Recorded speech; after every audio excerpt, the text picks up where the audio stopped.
Dia udah keburu turun itu, kayak lupa minum obat kayak itu modelnya. Bukan lupa bang, kebanyakan. Mohon maaf Bang Zuma ya, dia udah keburu turun dia Bang Zuma. Ya saya selalu nonton live-nya Bang Zuma itu loh sini tiap hari ini. Salam Bang Zuma ya, sehat selalu Iya, Bang Zuma. makasih, alhamdulillah. Ya semangat terus semuanya. Aku Loket Terima Islam. kasih bang. Ya mari Bang Zuma, assalamualaikum. Waalaikumsalam warahmatullahi wabarakatuh. Ya, langsung kita sapa. Ini ada percaya sinar terang dunia. Bang Devanan Tagator, selamat siang. Bang. Bang. Selamat siang Bang, selamat siang. Ya, dari Kristen atau Muslim Bang? Kristen lah Bang. Oh Kristen, siap, siap. Anak Tuhan apa anak setan? Silakan Gerunda. lanjut. Oke, temanya apa Bang? Itu temanya. Kristen ini bukan lagi hamba Tuhan, tetapi anak Tuhan. Cuman permasalahannya, kalau anak Tuhan itu adalah orang-orang yang suci dalam tradisi Yudaism. Orang yang taat menjalankan kemudian perintah Elohim. Sementara Elohim mengatakan terkutuklah orang yang tidak menjalankan hukum Taurat dengan perbuatan. Nah, sedangkan Kristen tidak mempraktikkan Taurat dengan perbuatan, kok mengaku sebagai anak Tuhan, anak Elohim. Maka muncul pertanyaan, Kristen ini anak Tuhan atau anak Elohim atau anak sibilisis, gitu bang. Coba Anda terangkan kenapa Kristen tidak lagi hamba Tuhan, bukan lagi hamba Tuhan, maksudnya kenapa bisa? Kok berubah status? Silakan. Oke, terima kasih. Karena manusia jatuh ke dalam dosa, maka dikatakan adalah hamba dosa. Ketika kami telah dibaptis percaya kepada Tuhan Yesus, maka kami sekarang bukan lagi hamba dosa, tetapi kami adalah orang-orang yang merdeka, maka dikatakan kami anak-anak Tuhan. Maka ketika dikatakan hamba Tuhan, yaitu seperti pendeta mengatakan dia hamba Tuhan, ketika dia mengambil penginjilan ataupun mengajarkan orang-orang Kristen melayani Yesus, dia dikatakan hamba, seperti itu bang. Kristen mengaku sebagai hamba dosa, maksudnya bukankah di alam semesta ini cuma ada dua, Tuhan dan hamba? Tuhan dan hamba. Kristen hamba dosa. Maksud Anda Tuhan itu dosa gitu maksudnya? Begini bang, saya katakan ketika manusia itu jatuh ke dalam dosa, itu dikatakan jatuh ke dalam dosa itu maksudnya, jatuh ke dalam dosa itu maksudnya apa? Contoh seperti Adam dan Hawa telah melanggar perintah Tuhan di dalam Alkitab. Bagus. Adam melanggar perintah Tuhan, jangan makan buah ilmu pengetahuan, maka dia disebut jatuh ke dalam dosa. Di dalam ajaran Torah, jangan makan babi. Ketika itu dilanggar, jatuh nggak ke dalam dosa? Berdosa pada waktu itu di zaman Israel. Berdosa. Berarti Kristen ini anak-anak dosa atau anak-anak Tuhan? Belum bang, kita masih membahas tentang Israel. Kok kenapa? Israel? Gini bang, ketika perintah itu dikatakan oleh Tuhan, janganlah makan babi ataupun unta ataupun ular, itu dikhususkan kepada bangsa Israel pada waktu itu. Itu berarti untuk keturunan bangsa Israel. Iya, berarti itu perintah hanya untuk kepada Israel. Ya, pada saat itu. Kalau perintah jangan makan buah ilmu pengetahuan itu perintah untuk siapa? Adam dan Hawa.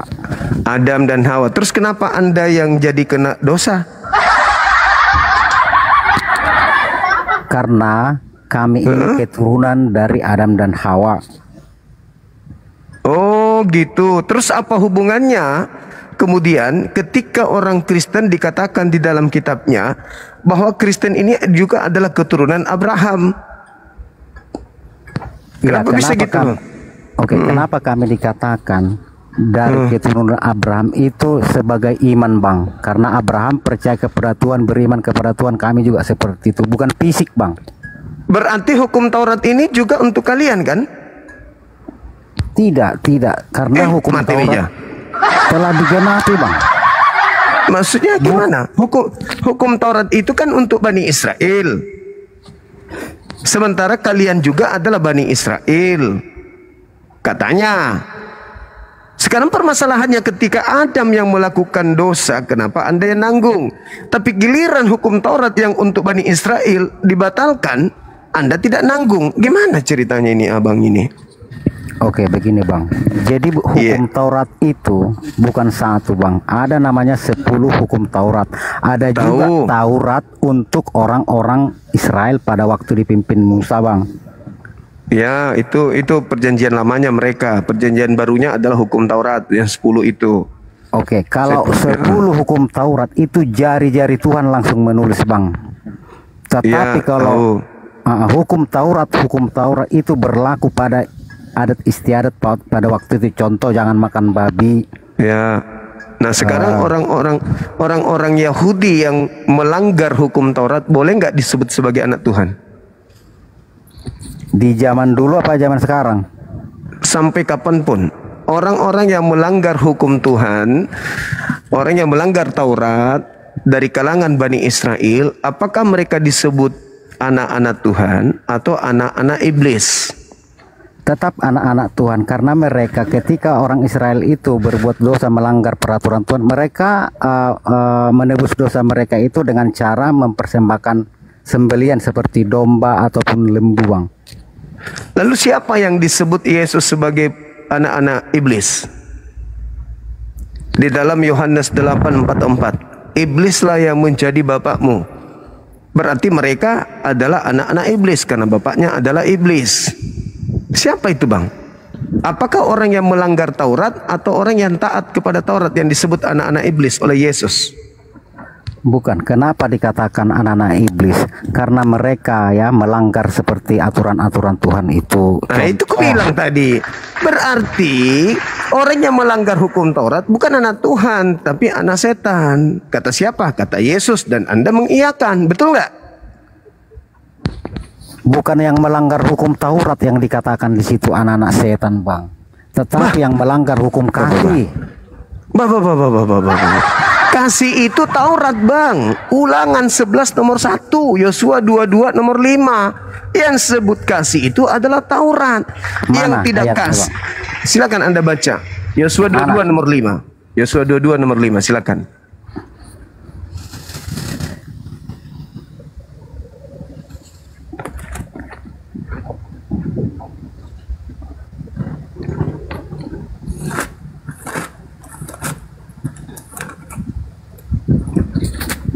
Sabar Bang ya.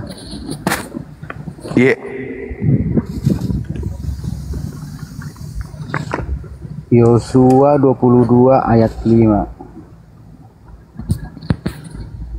Hanya lakukanlah dengan setia perintah dan hukum yang diperintahkan kepadamu oleh Musa hamba Tuhan itu, yakni mengasihi Tuhan Allahmu, hidup menurut segala yang ditunjukkannya, tetapi mengikuti perintahnya, berpaut padanya dan berbakti kepadanya dengan segenap hatimu dan segenap jiwamu. Jadi yang disebut kasih adalah menjalankan dengan setia apa yang diajarkan Tuhan melalui Nabi Musa. Betul? Ya. Jadi kasih itu taat kepada Tuhan, taat kepada Taurat. Kalau tidak taat Taurat itu bukan kasih, itu kosong. Omong kosong. Jadi Kristen itu tidak ada kasih karena Kristen tidak taat kepada hukum Taurat. Itu dalil Bang. Makanya jangan cuma modal imani saja. Harus berdasarkan Bible itu sendiri gitu loh. Jadi sekali lagi saya bertanya, orang yang tidak menjalankan hukum Taurat, yaitu orang yang tidak kasih, pantaskah mereka yang tidak kasih ini disebut anak Tuhan atau anak setan? Oke, saya jawab anak setan. Tetapi begini Bang, anak dikatakan setan juga Bang. Jadi Tuhan mengatakan ya, mengasihi Tuhan ya di kitab 22 menarik ini. ayat 5. Menarik ini. Dan Yesus juga berpesan, yang utama adalah mengasihi Tuhan itu, dan yang kedua mengasihi sesama manusia Bang. Tadi mengasihi Tuhan apa tadi? Yang Anda baca di Yosua 22 nomor 5? Iya, kasih. Nah, kasih itu mentaati Taurat. Tidak ada hubungannya di sini Taurat, Bang. Saudara, tadi Anda baca Yosua 22 nomor 5 itu apa, Rek? Bentar ya, Bang. Kasih kepada Tuhan itu setia menjalankan ketetapan, ketentuan, hukum-hukum yang Tuhan torehkan melalui lisan Musa. Ulangan 11 nomor 1. Kasih itu adalah menjalankan dengan setia apa yang diperintahkan oleh Tuhan kepada Musa.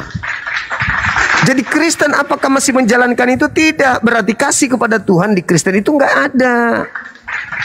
Makanya Kristen itu dikatakan dalam Galatia 5 nomor 1, Kristen telah dibebaskan oleh Kristus dari aturan Tuhan. Sehingga Kristen ini bukan lagi hamba, tetapi Kristen ini adalah anak Tuhan. Jadi Kristen ini sesuai dengan ucapan saudara, orang yang tidak taat kepada hukum Tuhan itu adalah anak setan. Kristen tidak menjalankan hukum Tuhan, berarti Kristen adalah anak anak singkong, ya, anak singkong. Kan gitu abangku. Kita sesuai dengan data. Cuma mulut-mulut aja, ngomong-ngomong aja. Jadi orang yang tidak menjalankan hukum Tuhan itu bukan hamba Tuhan. Malaikat yang tidak menjalankan hukum Tuhan itu bukan lagi anak Tuhan. Meskipun dalam kitab Ayub dikatakan bahwa malaikat itu adalah anak-anak Tuhan, tapi ketika mereka ingkar, mereka bukan anak Tuhan lagi, mereka sibilisisis. Jadi Kristen yang bukan hamba Tuhan, kedudukannya sama dengan iblis yang bukan hamba Tuhan. Jadi Kristen ini sederajat dengan sibilisisis, sama-sama bukan hamba Tuhan. Yang disebut hamba Tuhan itu seperti Yesus, itu baru disebut hamba Tuhan.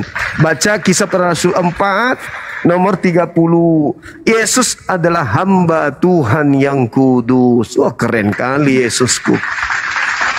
Sedangkan Paulus di dalam dogmanya Galatia 4 nomor 7, Kristen pengikutnya Paulus bukan hamba Tuhan, tetapi anak-anak Kristus. Kristus yang mana? Kalau Yesus anaknya sudah pasti taat kepada Tuhan, kasih kepada Tuhan. Nah, sedangkan Kristus yang datang kepada Paulus, anak-anaknya diajarkan untuk jangan lagi hamba kepada Tuhan. Jadi Kristen ini menghambakan diri kepada siapa? Kalau tidak menghambakan diri kepada Tuhan. Siapa yang Kristen ikuti sehingga mereka ke gereja? Siapa yang Kristen ikuti sehingga mereka makan babi? Siapa yang Kristen ikuti sehingga mereka Natalan? Siapa yang Kristen ikuti sehingga mereka tidak bersunat? Siapa yang Kristen ikuti sehingga mereka menyetarakan antara Kristus dengan Bapa? Siapa? Oke. Iblislah yang menjadi bapakmu dan kamu mau mengikuti keinginan-keinginan bapakmu. Yohanes 8 nomor 44. Oke, di mana kami melanggar perintah Tuhan itu? Orang Kristen di mana? Yang pertama, ketika Yesus berkata, apabila ada orang berkata ada Kristus di gurun, ada Kristus di bilik, jangan kamu percaya. Itu yang dilanggar oleh Kristen. Ketika Paulus datang mengaku bertemu dengan Kristus di gurun dan di bilik, perintah Yesus jangan percaya. Pertanyaan saya, kenapa Anda bertentangan dengan Yesus? Yesus melarang jangan percaya. Kenapa Anda percaya kepada Paulus? Kenapa Kristen percaya dengan Paulus? Iya. Karena Paulus adalah dipilih Tuhan Yesus langsung ketika perjalanan ke Damsyik. Dia yang Yesus mengatakan, apabila ada orang berkata bertemu dengan aku di gurun, jangan kamu percaya. Paulus ketika ke gurun Damsyik mengaku bertemu dengan Yesus, kenapa Anda percaya? Karena nasihatnya jangan percaya. Oke, saya jawab. Silakan. Oke, ketika dikatakan ada Mesias di bilik jangan kamu percaya, ada di gurun kamu jangan. Makanya dikatakan ujilah roh itu dulu.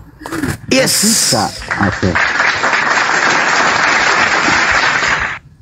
Perintahnya lanjut.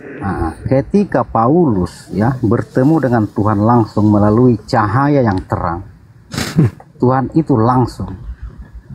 Yesus itu mengatakan, akulah yang kau aniaya itu. Iya. Jadi Paulus itu tahu. Sebab Paulus itu adalah tukang penganiaya manusia di waktu itu. Pertanyaan akulah saya, yang Bang. kau aniaya itu. Pertanyaan saya, ketika Yesus berkata, kalau ada orang mengaku bertemu dengan Kristus di gurun, kata Yesus percaya atau jangan percaya? Jangan percaya. Tapi kenapa Anda percaya kepada Paulus? Karena dia diuji di situ. Pada waktu perjalanan ke Damsik, dia diuji. Yesusnya mengajarkan percaya atau jangan percaya. Maksudnya begini, Bang. Ketika Yesus mengatakan itu tentang jangan ada percaya kamu kalau ada di bilik, ada di gurun. Itu artinya tentang pengajarannya, Bang. Iya. Sabar, kalau pengajarannya itu dari buahnya nanti ketahuan tuh. Itu lebih kena lagi. Sekarang perintah dasarnya dulu. Apabila ada orang, kan ini Kristen tidak ada nih. Jadi ceritanya gini, saya kasih contoh sederhana, Bang, ya. Nah, jadi gini. Supaya mungkin dengan begini bisa lebih cepat terima. Ini muridnya Yesus nih, dinasehati. Apabila ada orang mengaku bertemu dengan Kristus di padang gurun, jangan kau percaya. Nah, ada orang mengaku bertemu dengan Kristus, datang kepada murid Yesus. Saya ketemu dengan gurumu di gurun loh. Nasihat Yesus kepada mereka ini apa? Percayai ini atau jangan percaya? Jangan percaya. Jangan percaya. Anda tadi di awal bertanya, apa yang menjadikan kami ini sesat? Apa yang salah dengan kami? Apa yang membedakan antara kami dengan yang asli? Itu jawabannya. Yesusnya mengatakan jangan percaya, tetapi Anda malah percaya. Itu. Makanya Anda jadi Kristen, karena Anda percaya kepada Mesias yang datang kepada Paulus. Padahal Yesusnya mengatakan jangan kamu percaya kepada penyesat. Apabila ada orang berkata bertemu dengan Kristus di gurun, bertemu dengan Kristus di bilik, nasihat Yesus, jangan kamu percaya. Sebab Mesias palsu dan nabinya akan muncul dan melakukan banyak mujizat, sekiranya mungkin menyesatkan banyak orang dan bahkan orang pilihan juga. Sederhana kan? Nasihat Yesusnya percaya atau jangan percaya? Iya, jangan percaya. Mau di situ alasannya, itu Yesus asli dong. Itu yang ini, itu adalah Yesus asli, itu adalah ini. Tidak ada urusan. Perintahnya jangan percaya. Mau dia asli, mau dia palsu, perintahnya jangan percaya. Selesai. Oke. Nah, boleh saya jawab siapa itu Mesias palsu itu? Silakan. Termasuk abang. Abang adalah Mesias palsu itu yang menipu, yang membelokkan Injil Tuhan yang benar itu. Abanglah salah satu Mesias yang palsu itu. Oke, kita buktikan siapa yang palsu, saya atau Anda. Ya. Yesus mengatakan percaya Paulus atau jangan percaya Paulus? Tidak ada Yesus mengatakan seperti itu. Ketika Yesus mengatakan kalau ada orang mengaku bertemu aku di gurun, di bilik, kata Yesus percaya atau jangan percaya? Jangan percaya. Sekarang Anda percaya nggak ketika ada Kristus datang kepada Paulus? Percaya nggak? Percaya, karena dia mengakuinya. Berarti Anda Mesias palsu. Karena Yesus mengatakan jangan percaya. Kenapa Anda percaya? Sudah saya katakan, Bang, Mesias palsu itu artinya tentang pengajaran, ya. Iya. Makanya dikatakan. Iya. Kenapa Anda percaya? Karena Tuhan sendiri langsung mengatakan, akulah yang kau niaya itu. Mesias palsunya, Mesias palsu kan sudah dikatakan, kalau ada yang mengaku bertemu dengan aku, jangan kau percaya. Apa alasannya Yesus melarang percaya kepada orang yang mengaku bertemu dengan Kristus di gurun? Apa alasan Yesus? Alasan Yesus sebab karena ajaran penyesat itu akan muncul, Bang, seperti apa? Bukan sebab yang datang kepada orang yang mengaku bertemu Kristus itu asli atau palsu? Ya asli dong. Asli. Sementara dalilnya mengatakan Matius 24 nomor 24, sebab Kristus palsu akan datang dan melakukan mukjizat sekiranya mungkin menyesatkan orang pilihan. Nah, sekarang Anda justru percaya kepada apa yang Yesus larang. Jangan percaya, malah Anda percaya. Berarti Anda adalah Mesias palsu. Oke, itu yang pertama. Yang kedua, apa yang dimaksud dengan Mesias, Bang? Apa yang Anda tahu? Mesias adalah Penyelamat. Mesias adalah Juru selamat Mesias itu. Mesias adalah yang diurapi, Paman. yang diurapi. Itu jadi di dalam Kisah Para Rasul 2 nomor 11, pada hari ini telah lahir bagimu juru selamat, orang yang diurapi Tuhan. Jadi orang yang diurapi Tuhan itu namanya Mesias. Sekarang Anda baca 2 Korintus 2 nomor 20. Siapa yang diurapi di situ? Anda atau saya? Anda atau saya? Terbalik. Saya atau Anda? Berapa? Nah, gitulah. 1 Yohanes 2 nomor 20. 1 Yohanes 2 ayat 20. Ya. Tetapi kamu telah beroleh pengurapan dari yang kudus, dan dengan demikian kamu semua mengetahuinya. Aku menulis kepadamu bukan karena kamu tidak mengetahui kebenaran, tetapi justru karena kamu mengetahuinya, dan karena kamu juga mengetahui bahwa tidak ada dusta yang berasal dari kebenaran. Nah, siapa yang diurapi di situ? Orang-orang yang percaya kepada Tuhan. Termasuk Anda. Ya, Berarti Anda Mesias. bukan. Anda sendiri membantah kemesiasan Anda, berarti memang palsu. Anda sendiri yang membantah. Sedangkan dalilnya, kalian semua adalah orang-orang yang diurapi. Orang yang diurapi adalah Mesias. Anda membantah. Jangankan saya, Anda sendiri malu disebut Mesias. Padahal dalil Anda mengatakan Anda adalah orang yang diurapi. Baca nomor 27-nya. Jelas sekali Kristen itu adalah orang yang diurapi. Jadi Anda itu jangankan saya, Anda pun malu mengakui kalau Anda itu adalah Mesias, tapi palsu. Kenapa Anda menjadi Mesias palsu? Karena Anda percaya kepada penyesat yang datang kepada Paulus. Padahal Yesus mengatakan, jangan kamu percaya. Apabila kamu percaya, maka kau akan jatuh menjadi penyesat. Nah, ternyata Anda betul penyesat. Anda Mesias palsu. Anda mengatakan saya adalah penyesat. Di mana saya diurapi, Bang? Saya tidak pernah diurapi. Oke. Itu dikatakan abang, saya katakan penyesat di sini bukan masalah diurapi atau tidak, tetapi tidak bisa. abang telah melencengkan ya ajaran-ajaran Tuhan Yesus itu. Di mana saya lencengkan ajaran Yesus? Ayo. Di mana? Yesus mengatakan jangan percaya. Anda yang melencengkan menjadi percaya. Saya atau Anda yang melencengkan? Oke, ketika Paulus bertemu dengan Yesus ketika perjalanan di dalam Yesus mengatakan percaya atau jangan percaya? Sebentar dulu, sebentar. Kita berbicara mengenai siapa yang melencengkan, kan? Abang di sini yang penyesat di sini. Abang penyesat. Tunggu dulu. Ketika Yesus mengatakan jangan percaya. Kenapa Anda percaya? Berarti Anda melencengkan. Kok saya yang terkut yang melencengkan? Ayo. Sudah saya katakan, Bang, ketika dikatakan ya akan muncul ya Mesias palsu, itu artinya pengajaran, Bang. Mesias itu orang-orang yang diurapi tapi palsu, itulah Anda. Sudah saya katakan, tidak bisa kita mengambil kesimpulan. Saya juga itu sudah yang mengatakan diurapi. yang diurapi Mesias dan yang diurapi itu ente. 1 Yohanes 2 nomor 20, ente yang diurapi. Berarti yang Mesias palsu ente. Kok jadinya saya tidak diurapi. Saya tidak melencengkan ajaran Yesus. Ketika Yesus mengatakan jangan kau percaya kepada siapapun yang mengaku bertemu dengan Kristus di gurun. Saya tidak percaya kepada Paulus. Anda percaya. Berarti Anda yang melencengkan, bukan Bang Suma. Ayo Bang, semangat Bang. Oke. Makanya saya katakan di sini abang adalah salah satu Mesias palsu itu. Tidak bisa Anda mengatakan saya Mesias karena saya tidak diurapi. Bukan masalah diurapi atau tidak. Oh, tidak bisa. Dikatakan. Syarat menjadi Mesias itu harus diurapi. Jangan Anda mengatakan no.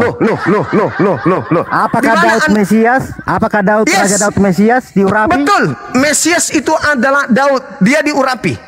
Ada berapa? Saul juga. Mesias itu? Yes. Apa? Semua yang diurapi itu adalah Mesias. Baca 1 Samuel 16 nomor 12, Saul kemudian diurapi. Baca Yesaya 45 nomor 1, jelas sekali di sana. Kores juga diurapi. Semua dalil-dalil mengatakan bahwa yang diurapi itu adalah orang yang memang sudah ditahirkan menjadi Mesias. Orang yang disebut Mesias itu adalah orang yang diurapin. 1 Samuel 10 nomor 1 Anda baca, Saul adalah orang yang diurapi, berarti dia Mesias. Siapapun yang diurapi dia adalah Mesias. Elisa diurapi 1 Raja-Raja 19 nomor 16, berarti dia adalah Mesias. Kristen diurapi 1 Yohanes 2 nomor 20 nomor 27, berarti Kristen adalah Mesias. Sekarang siapa yang palsu di antara Mesias-Mesias ini? Kores, Henok, Elisa, Daud, Harun, Yesus, Paulus, Kristen. Anda siapa yang palsu di situ? Kami tidak diurapi, coy.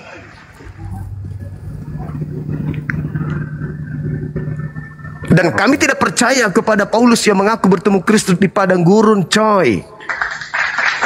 Yang percaya Anda, makanya Anda jadi Kristen. Makanya aneh agama Anda ini. Yesusnya Yahudi, Yesusnya menyembah Elohim, Yesusnya bersunat, Yesusnya puasa, Yesusnya kemudian sholat, Yesusnya kemudian tauhid. Tetapi Anda yang mengaku pengikutnya tidak sama sekali sama seperti Yesus. Makanya kalian itu disebut pengikut Kristus palsu. Kalau Yesus hadir hari ini, Bang, hidup turun ke bumi ini, terus dia turun ke bumi, Anda lihat cara dia ibadah. Bagaimana cara dia ibadah? Sama persis cara ibadahnya umat Islam. Anda Yesus turun, tapi Kristen mengaku sebagai pengikutnya, tapi ajarannya sama sekali tidak ada kemiripan. Yesus kalau makan, Bang, tidak ada anjing di mejanya, tidak ada asu, tidak ada anjing, tidak ada babi di mejanya. Tapi kalau Kristen, semua binatang ada di mejanya. Apakah boleh dikatakan sebagai pengikutnya? Tidak, tentu bukan. Makanya Yesus mengatakan, waspadalah kepada penyesat yang datang kepadamu dengan memakai nama aku dan berkata, akulah Kristus. Mereka akan menyesatkan banyak orang. Waspadalah kepada nabi-nabi palsu. Paulus setelah bertemu dengan Kristus yang datang kepadanya, dia datang menyamar seperti domba. Dia mengaku bertobat, dia mengaku pengikut Yesus, dia mengaku bertemu Yesus, dia mengaku menerima Injil dari Yesus. Apa yang terjadi? Di Matius 7 kalau Anda baca nomor 15 sampai nomor 23, waspadalah kepada nabi-nabi palsu yang datang kepadamu dengan menyamar domba padahal dia adalah serigala yang buas. Dari buahnya kau dapat melihat mereka. Apa buahnya? Memanggil aku Tuhan, bernubuat pakai namaku, bermujizat pakai namaku, mengusir setan pakai namaku. Pada saat itulah aku Yesus akan berterus terang kepada mereka, enyahlah daripadaku, kalian semua adalah pembuat kejahatan. Aku tidak mengenal kalian. Siapa itu yang memanggil Yesus Tuhan, bernubuat pakai nama Yesus, bermujizat pakai nama Yesus, mengusir setan? Siapa itu? Orang-orang yang percaya kepada Kristus yang datang kepada Paulus di padang gurun. Siapa mereka? Aliteng. Anda lagi pengikut Kristus palsu. Makanya di dalam surat Paulus, Bang, di dalam 1 Korintus 11 nomor 4, Paulus sendiri berkata dengan sangat jelas di sana bahwa 2 Korintus 11 nomor 4, bahwa ada Yesus palsu. Coba Anda baca 2 Korintus 11 nomor 4. Paulus sendiri mengatakan ada Yesus yang palsu. Ya, sekarang pertanyaannya, yang mana yang palsu? Yang datang kepada Yesus atau yang datang kepada Bani Israel?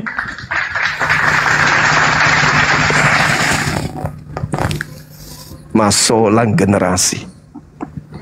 2 Korintus berapa, Bang? 2 Korintus 11 nomor 4, saudara.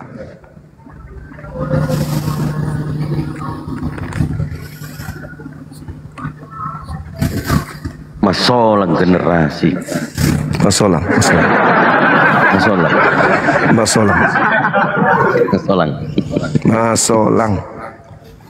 Iya. 2 Korintus 11 ayat 4. Iya. Sebab kamu sabar saja jika ada seorang datang memberitakan Yesus yang lain daripada yang telah kami beritakan, atau memberikan kepada kamu roh yang lain daripada yang telah kamu terima, atau Injil yang lain daripada yang telah kamu terima. Paulus mengakui ada Yesus lain. Paulus mengakui juga ada Injil lain. Bang, memang dikatakan di situ kalau ada Yesus yang lain memberitakan Injil yang tidak sesuai dengan diajarkan mereka, itu yang dikatakan celaka, Bang. Nah, sekarang Tertutup, Bang. Sekarang kalau Anda sudah mengakui ada Yesus lain, berarti ada dua Yesus kan? Ya banyak Yesus itu kalau masalah itu banyak. Enggak, Yesus. jangan terlalu banyak. Satu aja dulu. Berarti ada Yesus lain kan? Iya, ya itu pengajaran yang sesat. Oke. Yesus anak Maria manusia atau bukan? Tuhan, Manusia atau bukan? Tuhan, Manusia atau bukan? Tuhan, kelahiran Tuhan. Manusia atau bukan? Ku buka datanya, Bang. Iya, silakan. Lukas 2 ayat 11 ya. Ya. Jadi abang jangan memaksa di sini. Enggak lah, saya kan bertanya, ya dilahirkan manusia Maria Tuhan atau bukan, manusia atau bukan? Loh, ya, saya baca Lukas 2 ayat 11. Hari ini telah lahir bagimu juru selamat, yaitu Kristus Tuhan di kota Daud. Oke, Kristus itu apa, Bang? Kristus itu dikatakan di sini kan. Kristus itu manusia yang diurapi atau Tuhan yang diurapi? Kristus itu juru selamat, Bang. Iya, saya tahu. Kristus itu manusia yang diurapi atau Tuhan yang diurapi? Dia adalah sang pengurap, Bang. Sang pengurap penyakit kurap kapang.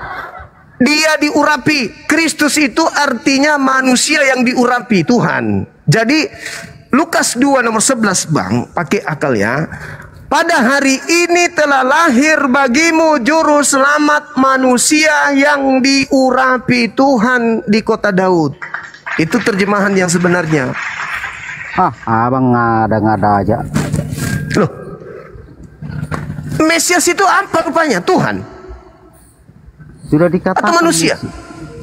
Mesias adalah manusia yang diurapi. Kalian mengatakan Mesias itu yang diurapi. Kalian mengatakan toh. Iya, sekarang Mesias itu Tuhan yang diurapi atau manusia yang diurapi? Tuhan kok diurapi? Dialah sang pengurapi itu. Iya, yang diurapi ini siapa? Tuhan atau manusia? Tidak ada yang diurapi. Yang diurapi itu Raja Daud, Raja Saul. Loh, Mesias itu artinya orang yang diurapi, Cak Kangkung. Mana Kenapa ayatnya, jadi mana? Kenapa jadi gila tiba-tiba? Orang Mana? yang ditunggu, sabar. Yang ditunggu oleh orang Yahudi, Tuhan atau manusia? Juru selamat. Juru selamatnya ini Tuhan atau manusia? Tuh, Ya, tuh.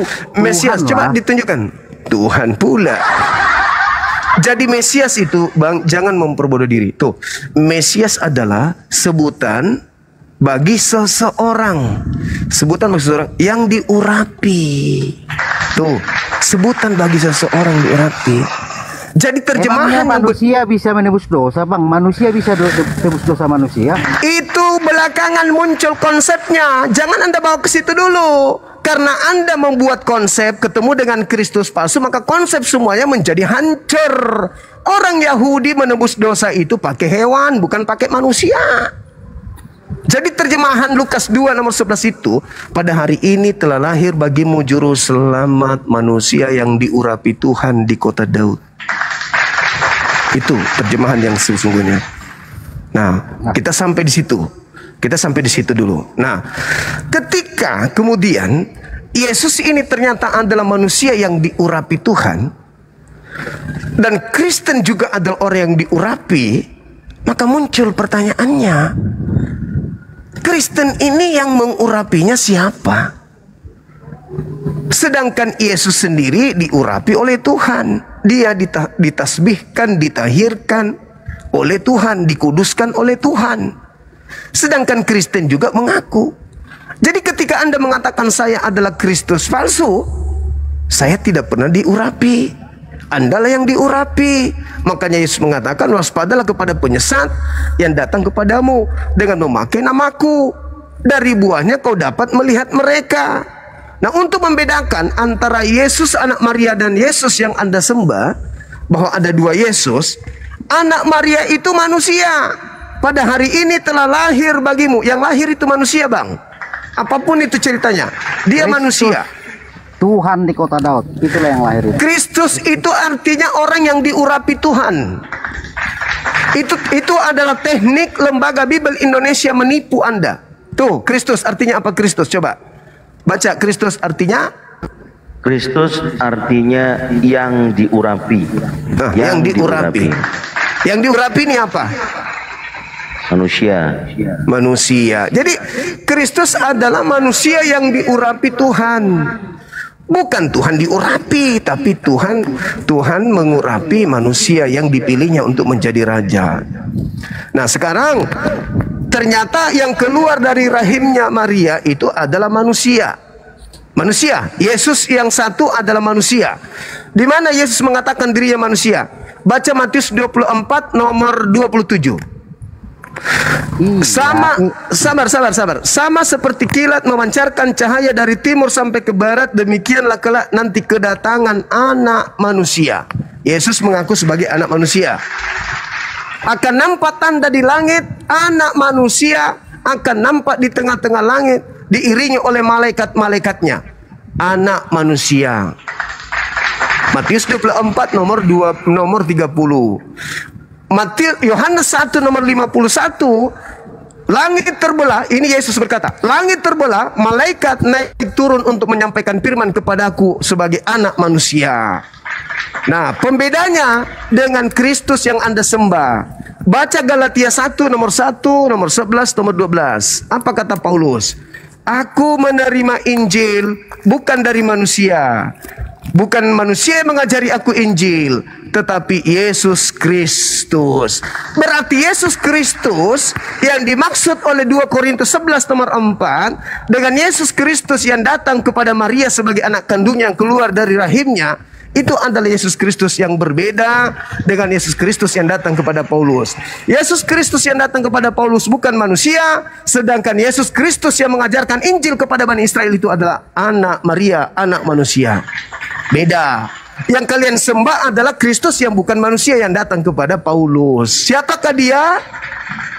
Kalau bukan Yesus anak Maria, lalu siapakah dia? Kristus palsu. Alamak, kayak tidak asing mukanya. Gitu saudara.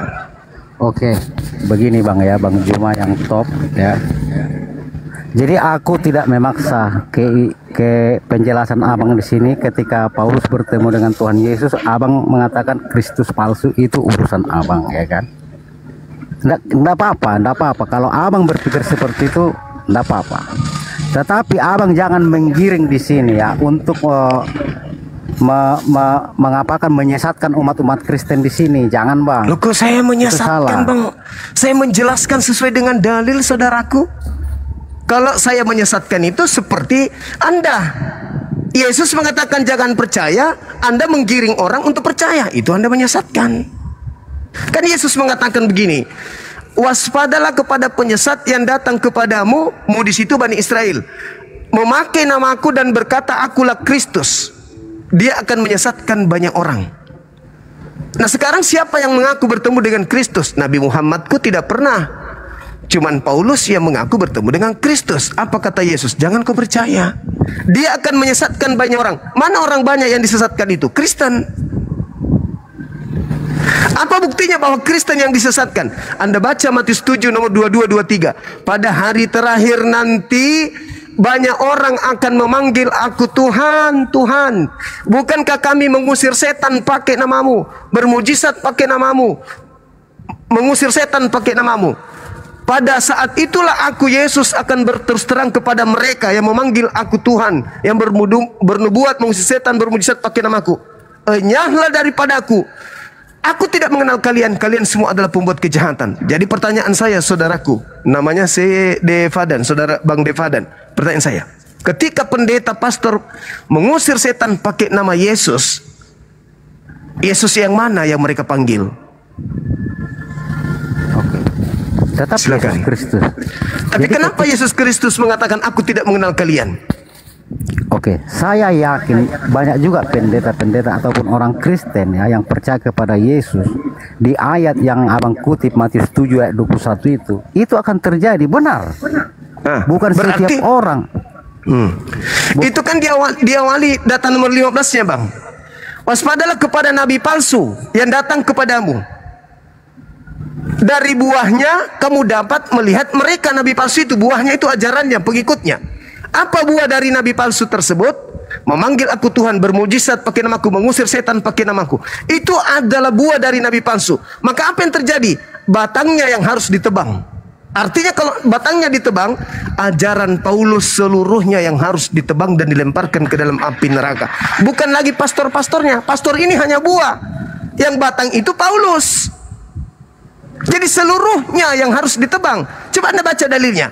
Dapatkah pohon yang baik menghasilkan buah yang tidak baik? Atau sebaliknya, pohon yang baik menghasilkan buah yang tidak baik? Setiap pohon yang tidak baik akan menghasilkan buah yang tidak baik, dan pohon yang tidak baik akan ditebang dan dilemparkan ke dalam api neraka. Pada hari terakhir nanti banyak orang akan berseru kepadaku, Tuhan, Tuhan, bukankah kami bernubuat mengusir setan, bermujizat pakai namamu? Pada saat itulah aku akan berterus terang, enyahlah daripadaku, kalian semua pembuat kejahatan, aku tidak mengenal kalian. Nah, jadi Yesus Kristus yang pendeta-pendeta panggil, yang Paulus panggil dalam nama Yesus, itu Yesus yang mana, Bang? Ingat ada dua Yesus. Kalau Yesus anak Maria ternyata tidak mengenal Kristen, lalu Yesus yang mana yang kalian panggil mengobati orang, mau bermujizat, itulah Kristus palsu, Bang. Lembutkan hati saudaraku, lembutkan hati untuk menerima kebenaran. Silakan. Oke, itu Tindak benar saya 5 kata menit lagi ya. abang.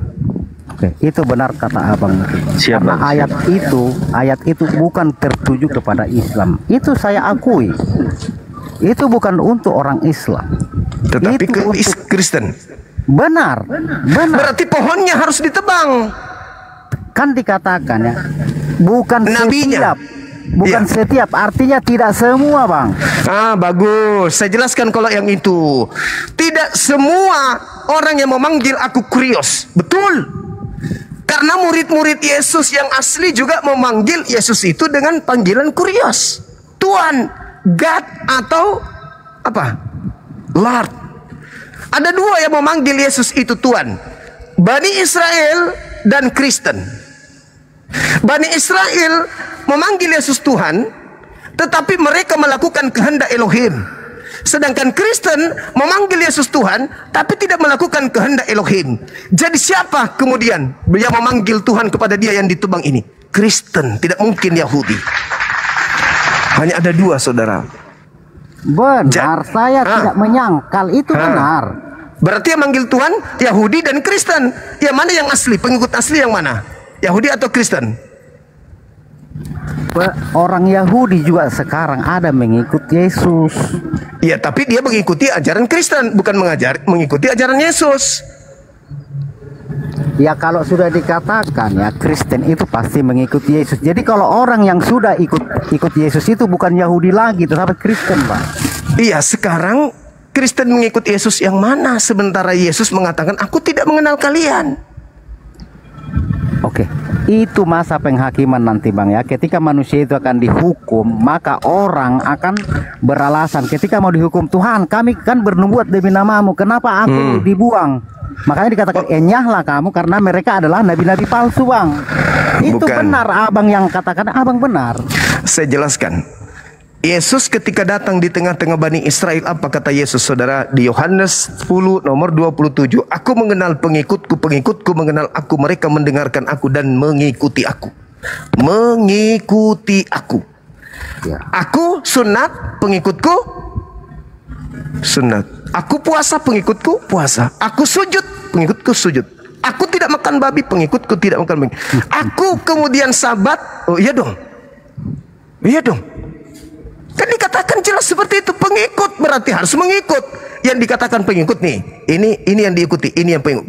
Ingin harus ikut. Kemana ini harus ikut. Kalau Anda keluar dari jalur, Anda bukan pengikut.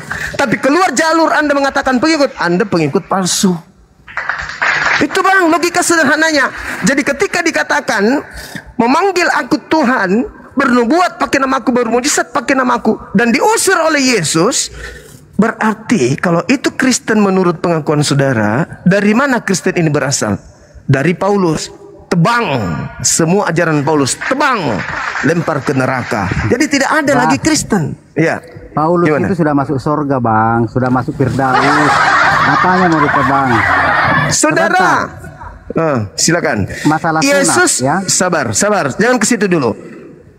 Yang datang kepada Paulus manusia atau bukan? Roh, dia berbentuk roh sudah itu. Manusia atau bukan? Roh bang, kalau manusia dia nampak dia berwujud. Oke, dia bukan manusia. Galatia 5, Galatia 1 nomor 1, aku menerima Injil bukan dari manusia tapi dari Yesus Kristus. Oke, berarti kesimpulannya Yesus Kristus datang kepada Paulus bukan datang sebagai manusia. Betul? Betul. Nah, sekarang 2 Yohanes 1 nomor 7, apa isinya? Siapakah penyesat itu? Bukankah dia yang pergi ke seluruh dunia, yang tidak mengaku bahwa Yesus Kristus datang sebagai manusia? Itulah penyesat, itulah antikristus. Saya ulang, 2 Yohanes 1 nomor 7. Siapakah penyesat itu? Bukankah dia yang pergi ke seluruh dunia, yang tidak mengaku Yesus Kristus datang sebagai manusia? Tidak mengaku kalau Yesus itu datang sebagai manusia. Itulah antikristus, itulah penyesat. Dan Paulus mengatakan Yesus Kristus datang kepadaku bukan sebagai manusia. Penyesatnya siapa dong kalau gitu? Itu tidak ada bertentangan bang. Kami juga mengakui ya, Yesus itu anak manusia. Tetapi Iya, anak biar manusia. abang tahu ya. Anak manusia. Jadi hakikatnya adalah Tuhan yang roh itu datang ke dunia ini menjadi Itulah manusia. yang disebut munafik. Mulut Kok berkata, munafik? Bang, mulut berkata A, praktiknya B, itu munafik, itu berbohong. Itu berbohong, ingin menipu itu namanya. Kalau ada orang mengatakan bahwa ini adalah jeruk, ini adalah jeruk, tapi ternyata praktiknya bukan jeruk. Ini yang disebut jeruk. Artinya ketika mulut Anda mengatakan dia datang sebagai manusia, tetapi di gereja Anda menyembah manusia atau menyembah Tuhan? Menyembah Tuhan. Siapa namanya? Yesus. Berarti mulut Anda tadi yang mengatakan Anda adalah, Yesus adalah manusia. Ketika Anda praktekkan ternyata Yesus itu bukan manusia, dia adalah Tuhan. Karena tidak mungkin Kristen menyembah manusia. Nah inilah yang dikatakan bang 2 Yohanes 1 nomor 7. Penyesat itu adalah mereka yang pergi ke seluruh dunia yang tidak mengaku Yesus Kristus datang sebagai manusia. Itu adalah Paulus. Paulus, ya paman, yang datang kepadamu bernama Yesus Kristus itu manusia atau bukan? Bukan. Mana dalilnya? Galatia 1 nomor 11 nomor 12. Siapakah penyesat itu? Paulus. Andalah korbannya, Anda dijerat, dalam tipu daya aku jerat engkau. Itu, aku menjerat engkau dengan tipu daya.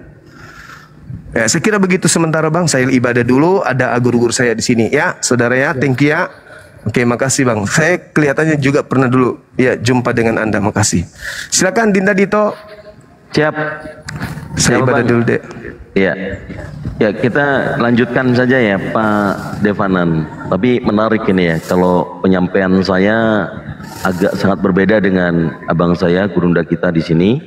Tapi poinnya terlihat jelas loh, Bapak itu bertahan dari yang ada tertulis di dalam Bible, tapi Anda sangkal dengan dogma dan doktrin Anda. Apa yang membuat Anda kemudian seperti melihat corak? Kalau Yesus sudah mengatakan jangan kamu percaya, tetapi Paulus mengatakan di dalam Kisah Para Rasul pasal 9 nomor 5, ada yang mengatakan akulah Yesus yang engkau aniaya itu, justru Anda percaya Pak. Hanya karena apakah tidak disebutkan bahwa waktu perjalanan ke Damsyik, Paulus itu tidak lewat padang gurun Pak. Apakah itu? Pertanyaannya apa bang? Pertanyaan apa? Pertanyaannya, Yesus mengatakan di Matius 24 nomor 24, Perintahnya adalah, camkanlah, aku sudah mengatakan kepadamu terlebih dahulu. Apabila ada orang berkata, ia ada di padang gurun, janganlah pergi ke sana, atau di bilik, jangan kamu percaya. Itu nasihat Yesus kepada murid-murid, bahwa kalau ada yang datang memberitahukan kepada murid-murid, kalau ada datang Paulus kepada murid-murid, murid-murid, aku melihat Yesus pada saat aku perjalanan ke Damsyik, posisinya di padang gurun, itu Yesus menampakkan kepadaku dan berkata, akulah yang kau aniaya itu. Akulah Yesus yang kau aniaya itu. Apakah murid-murid akan setuju? Apakah murid-murid akan percaya? Tentu jawabannya murid-murid tidak akan percaya, Pak.